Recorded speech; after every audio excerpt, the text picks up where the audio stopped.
వ్యవసాయం, పశు సంవర్ధక, ఉద్యానవనం, మత్స్య సహకార రంగాలు. వ్యవసాయం గాడి తప్పితే మిగతా ఏ రంగానికి సక్రమంగా నడిచే అవకాశం ఉండదు అన్న ఎంఎస్ స్వామినాథన్ గారి సూక్తిని గుర్తు చేస్తున్నాను అధ్యక్ష. రైతులే సమాజానికి మూల స్తంభాలు.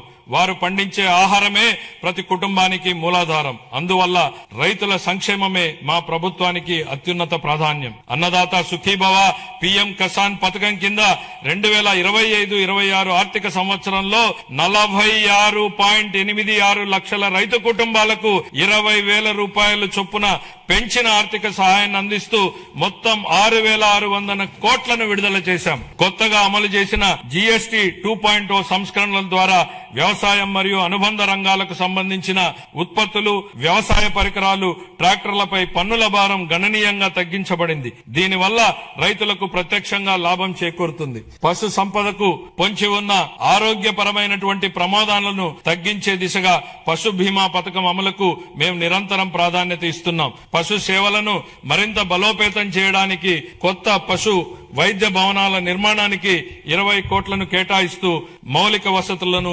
విస్తరిస్తున్నాం. అలాగే బడ్జెట్ లో ప్రత్యేకంగా ప్రస్తావించకపోయినా మా సంకల్పం ఎంత స్పష్టమో చెప్పడానికి నిదర్శనం మత్స్యకార సేవలో పథకం అమలు. ఈ పథకం ద్వారా ఆర్థిక సహాయాన్ని 10,000 నుండి 20,000కు పెంచాం. దీని ద్వారా 1,20,000 మంది మత్స్యకార కుటుంబాలు లాభపడుతున్నాయి.